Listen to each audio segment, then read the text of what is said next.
Can you believe it? We're almost done. Chapter 13. We want to go after this one. I know you're probably tired of hearing me, but right, that's the best option I have. I hope these chapter reviews are helpful to you, and I hope that you're growing. That's what's important.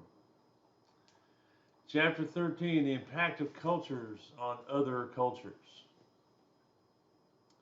Have you been impacted by any other cultures? Is there something that's different that you do that others around you don't do? Or is there something everybody around you does that you just take for granted it's American? After spending about 9 years in Germany, I still use many German words, especially in my family setting, because that's what we always did. Even though you've not been to Germany, or may not have been to Germany, you've probably been impacted by German words. Kindergarten is a German word. Most of you went to school in the United States. Most of you went to kindergarten. You ever wonder where that word came from?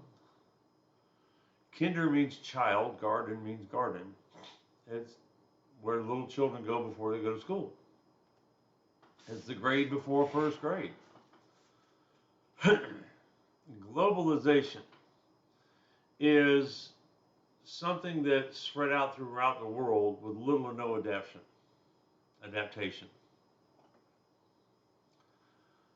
The Marlboro Man, Marlboro cigarettes, that's basically spread throughout the world with little or no changes.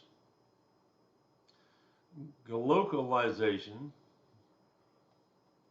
is where you have to adapt it to new markets. You have to adapt things because the market you're trying to get into doesn't really want that American feel, maybe, or the words don't match in their language, or maybe it's just not something they're familiar with. Maybe it's not something they eat. Cultural hegemony is the fear that one culture will influence another. You hear that quite often nowadays with the politicized fear of immigration. We're not going to do what they want to do because this is America. We're going to do it our way. Well, that's cultural hegemony. Colonialism. You know, originally we were a whole bunch of small tribes. It can be argued originally we were one small family, depending upon your particular spiritual belief. But we were different tribes, and we were separate. We lived our life in our own little world, and we weren't impacted by other people. I was watching something on Food Network about an island off of Georgia where the slaves basically created their own culture because it was too remote for the plantation owners to live out there. They pretty much did what they wanted as long as they got the goods to the owner. And it survived hundreds of years. Excuse me. Contact zone is where these two different tribes ran into one another. Maybe it was a local river because they both needed water. Maybe one tribe was on one side of the river, one tribe was on the other, and they would come down the river and see each other across the river. And those areas where they started making contact with other people. The problem is there were the initial areas of coercion, inequality, and conflict. You know, if you lived in this certain area your whole life and never saw any outsiders, and all of a sudden an outsider was there, often you would feel threatened. So, from the time of Columbus, there's been a debate on the humanity of non-whites, of local indigenous people. I was reading a book called The Voyage of the Beagle, and it was Darwin's notes. I ordered a different book, and that's the one they sent me accidentally, and I called them up. They said, keep it. So about 3 years later, I started reading it. And it really interested to me some of the points that Darwin made.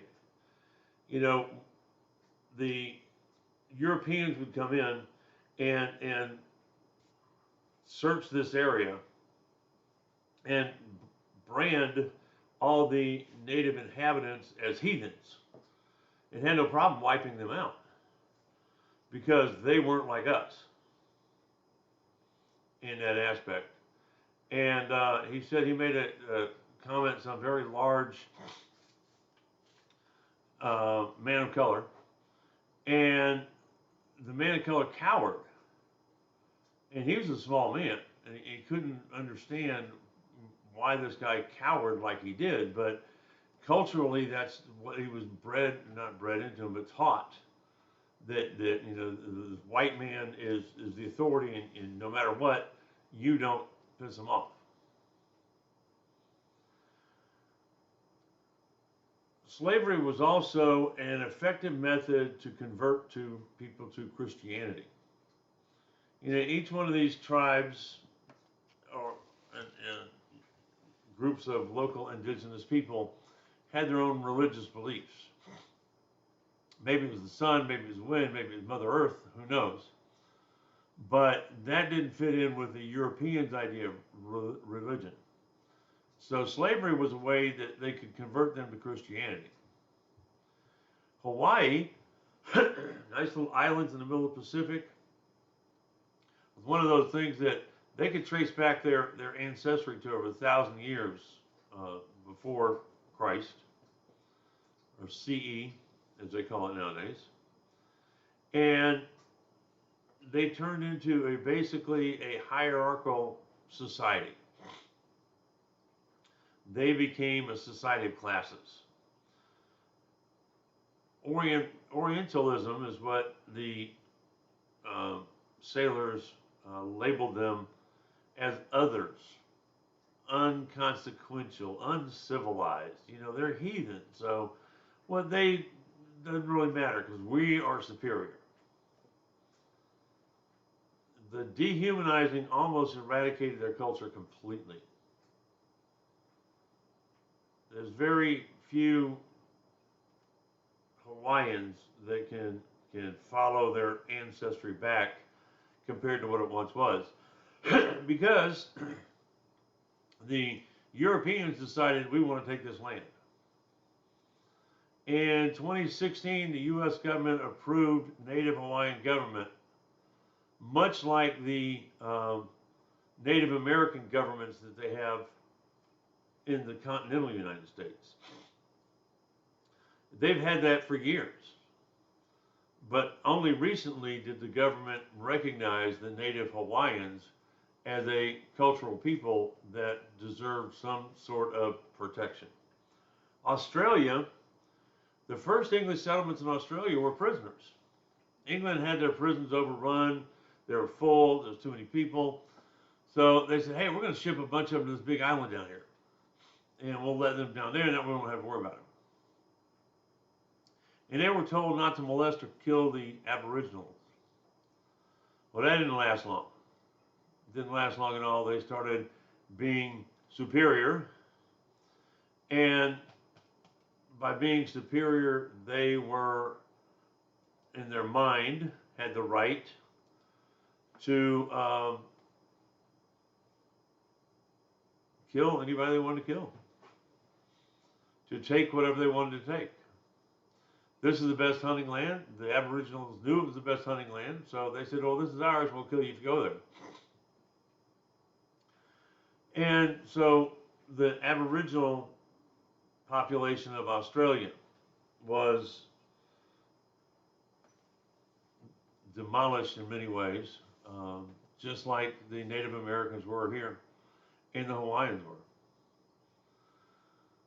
In Australia, they have something called reconciliation. It's where they're trying to make amends for past autocracies. the Aboriginals didn't get the same education or chance. There was discrimination against them. So they're trying to make up for what they did wrong. And in 2013, they started a process to actually change the Constitution to include the Aboriginals to be full-fledged citizens protected by the Constitution. Cultural imperialism. It still continues today. Military occupation, corporate occupation, media. We still have this imperialistic culture that says this is the best way to do things and this is the way you should do them. Iraq, for example. We went in, conquered Iraq, took over, stayed there a number of years. A lot of things that are American are there now. Their government and a lot of their people don't care for those things. I was in Kyrgyzstan. Y'all are going to have to excuse the language here. And I was in Kyrgyzstan, and these kids were like, "Hey, American, American, cigarette, cigarette." And we threw them some candy down off the balcony. And they were like 12, 13 years old. And in perfect English, they said, "Fuck you." Because they didn't want the candy, they wanted cigarettes. But they knew enough English to ask for a cigarette. And they knew enough clearly spoken English to tell us they weren't happy with the candy, but they took it anyway. American style food in different places. There's fast food joints all over the place. I took my daughter and wife to a conference in Mexico City. And my daughter said, "Dad, this isn't Mexican food." I said, "Baby, that's Mexican food. That's not the Americanized stuff you get, that you look for, that you go buy at Taco Bell. That's real Mexican food." Neither one of them were happy. So there was a Papa John's across the street. So we went across the street to Papa John's and got some pizza. Because that's what they wanted. They aren't as adventurous as I am about food. Corporations exploiting oil-rich countries such as Nigeria.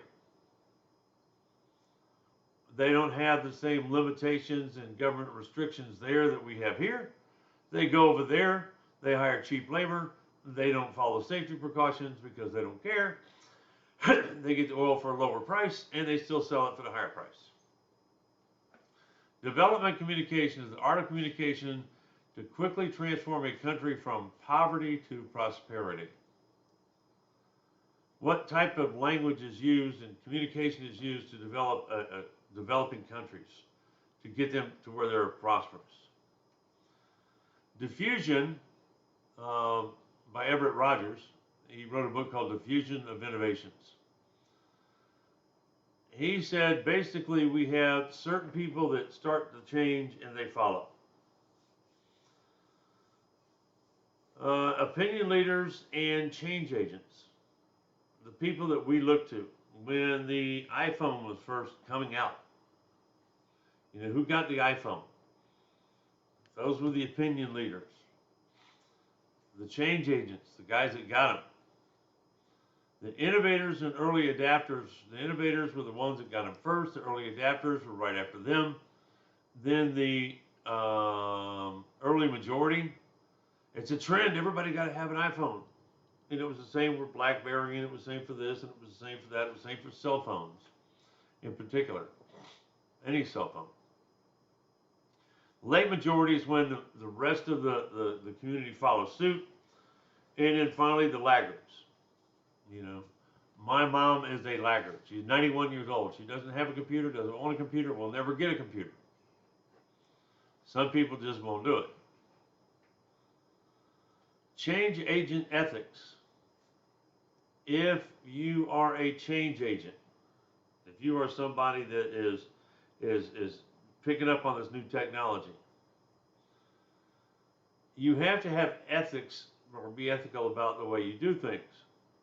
How is this adaptation or rejection going to affect the society that you live in? And we spoke about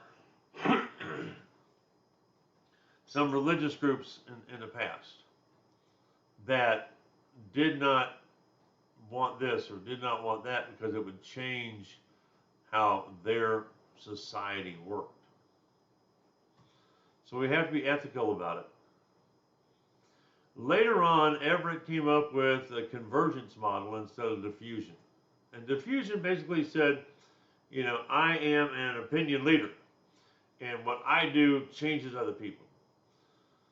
Well, the convergence model is not only how I can change people, but how other people can change me. How does this work on everybody involved? Because the convergence, the opinion leader makes his decision, does what he wants to do, but the community that he influences also changes him or her. Quality circles. Well, let's talk a little bit. This is a couple of the scenarios the book talks about. Quality circles were introduced in Japan after World War II, when their manufacturing was blown apart, basically, because we did it. And the stuff was cheap and shoddy, and it didn't last. And so MacArthur asked the president for some help, and he sent somebody over there, and he looked at stuff, and he gave lectures, and he talked about stuff. So quality circles were introduced to Japan after World War II by the U.S. Quality is a result of consistency, efficiency, and continued improvement. I'm sure you've all had a class where you talked about group dynamics. I hope you have. And how you have to reassess what's going on and fix it, and then move forward and reassess and fix it. When I was in the Army, we called them after action reports. Every time you had a mission, after the mission was over, you assessed what happened. What you did right, great. What you did wrong, why did you do it wrong? How can you fix it? How can you make it better? Well, Japan got really good at that because they're a collectivist society. Much like, you know, the military. The military is about the group, the mission, the team. It's not about the individual. So that worked well in the military. And it worked well in Japan, and they became known for the quality goods. They'd have a little group of 3 to 10 employees meeting to discuss and solve the problems that they had with manufacturing, with supply, with hours, with everything. And they were a group that focused on the group. Well, in the 60s, 1960s, U.S. companies tried to duplicate this results, and they brought the quality circles back to the United States from Japan because they worked so well there, and they improved everything there, and they made it all better. It doesn't work well in the United States because we are not a collectivist society, we're an individualistic society. And more often than not, people are worried about me. What about me? You know, I got to get this promotion, I got to do this, I got to do that. And it doesn't, the quality circles don't work really well here. Vietnam, the Vietnamese nails, it talked about. After the fall of Saigon, a lot of Vietnamese immigrants were brought to the United States. And many of them were in a small place in California. And an actress named Tippi Hedren would go and talk to them.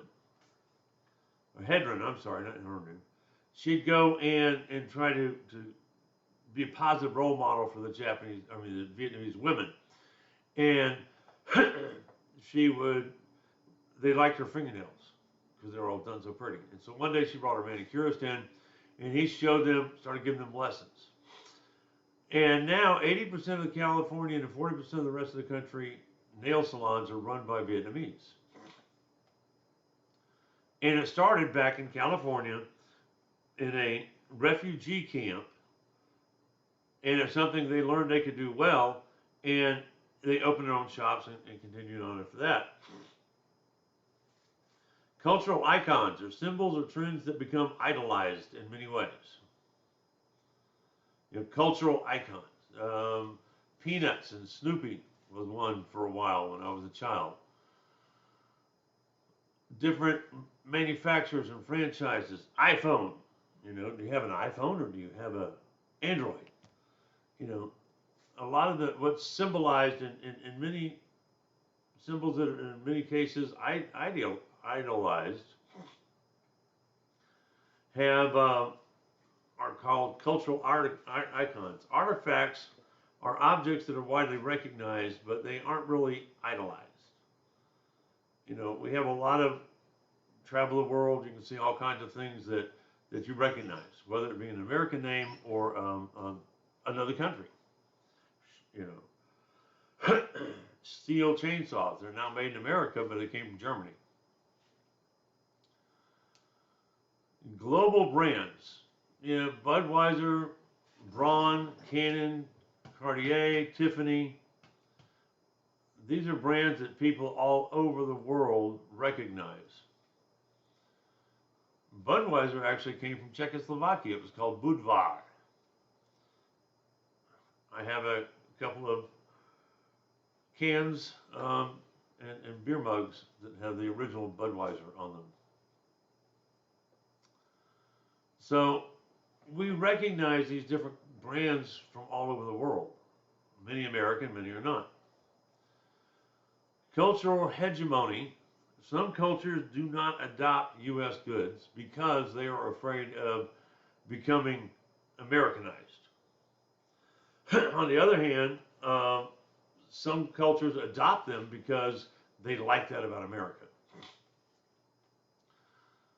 So, and some fear that if we adopt this one thing, then it may influence our whole culture and we might get inundated by American stuff. So actually in France, there is a panel that agrees that they allow words, basically. And they won't use the word email because that's an American word. So I can't remember what it is now. There's a French word for email that basically means electronic mail, but it's in French. And they use it. Their government said, this is the word you use. You don't use email because that's an American word. Fast food icons, McDonald's, Burger King, KFC, Papa John's. These American Starbucks, these American companies are all over the world. And a lot of people flock to them because it's American. And then when you're an American overseas and you see it, it's something familiar. It's like, okay, cool, I can go get a Starbucks. Like my wife and daughter found a Papa John's across the street from the hotel. It's like, oh, we got to go get pizza. I said, but this food's good. No, we got to go get pizza. Okay, fine. So, Japanese icons in Mexico. Mexico is Latin America's largest consumer of ramen noodles. I know most college students eat them. They're cheap, they're easy, they're convenient. Are they the best thing in the world? Nope. But it's a big deal in Mexico. This isn't in the book, but Spam, you know, a can of Spam. During World War II, a lot of that got shipped to Hawaii, and they have gourmet restaurants that cook Spam because that's all they could get, and they turned out they loved it, and they did what they could with it, and so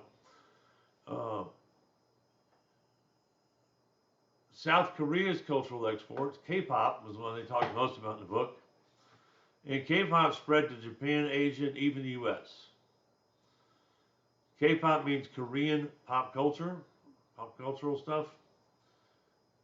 And many Americans are just fascinated with it, as well as other countries. U.S. cultural icons, Coca-Cola.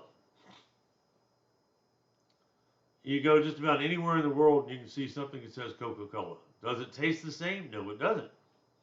Because each country has its own little deal. But there are some countries that don't allow it. And they have their own version of it, but it's not called Coca-Cola.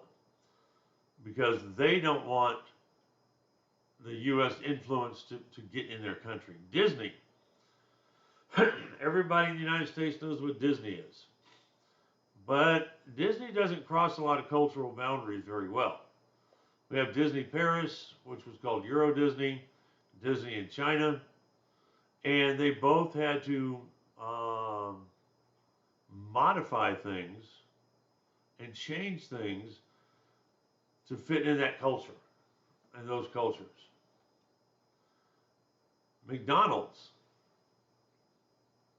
you can go to India and get McDonald's. You can go to Germany and France and get McDonald's. In India, they don't serve beef.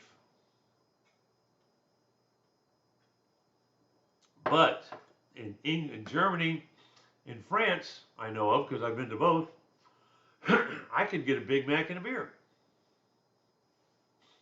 You can't get a beer at McDonald's in the United States.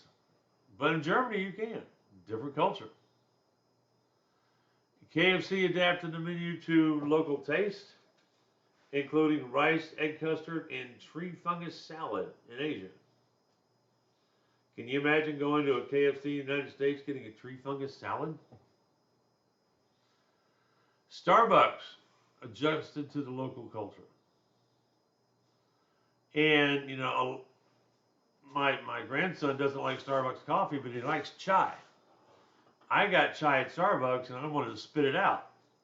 Because when I was in Kyrgyzstan, I used to get chai all the time. Chai is a word meaning tea. And I got brewed tea in a pot, and that was it. You go to Starbucks and order chai, you get this milky, I didn't like it. It wasn't chai. It wasn't what I expected chai to be, because I have been in other countries and know what chai is on the global scale. Nike has a broad presence on the internet, social media, and it has different websites that are local language and culturally specific, and web pages. It also had to change some of its advertising. In China, LeBron James was, I think it was LeBron, maybe it was Michael Jordan, but I think it was LeBron, was like crushing these samurai warriors and ninjas, and they said no, you can't do that, because that is, insulting to our culture. You can't make our culture look bad. So they had to get rid of those. Adapting the message. Adaptation is key. If you want to get your message across to another culture, you have to adapt your message. Gerber baby foods. They thought, well, we make these baby foods in the United States. Everybody wants to be like America. We'll ship them overseas. A lot of them didn't fly because of the flavors they had. That wasn't flavors that they were used to. One of the ones in the textbook talked about in Australia, they use lamb. In Japan, it's fish and rice. I don't think you'll find those on the shelves here in the United States. They adapted. Different foods for different cultures. And in Japan and South Korea, it was really a cultural positive thing for moms to home make baby food for their children. A good mother makes her baby's food.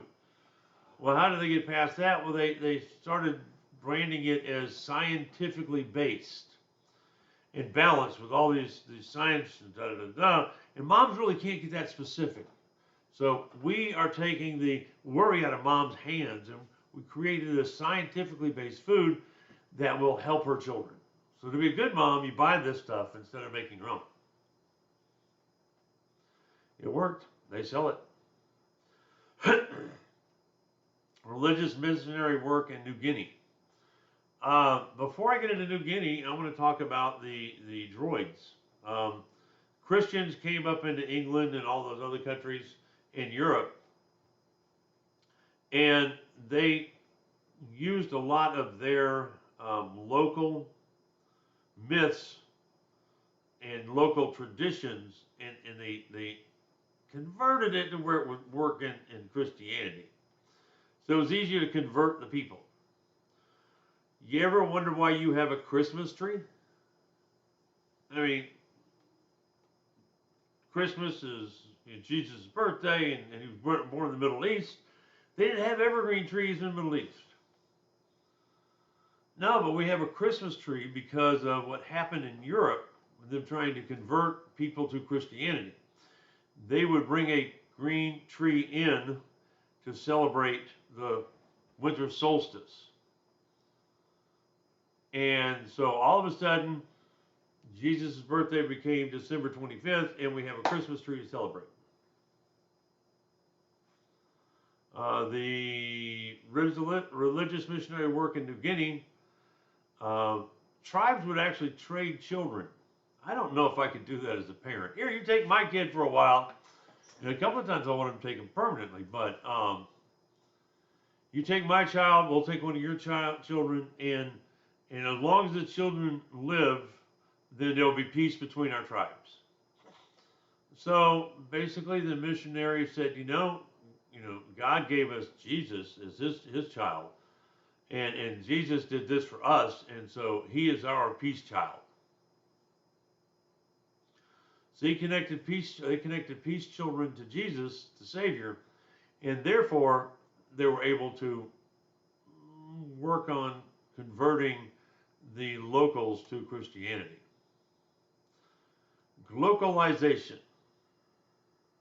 Modifying the product to meet local tastes and customs is what it boils down to. If you want to sell your product somewhere, it has to meet those local tastes and customs. If you don't, it's not going to do well in that market. So, chapter 13, I hope it was beneficial to you. It's our second to last one. You only have to put up one more of me. I hope you're all doing well. If you have any questions or concerns, please call me, email me, contact me. Don't wait till the last minute. Let's get this stuff straight so you can have a good grade and be happy with your score, and I can have a good time grading your stuff, not looking at it saying, what were they thinking? If you don't know, any questions, please call me, email me. Bye now.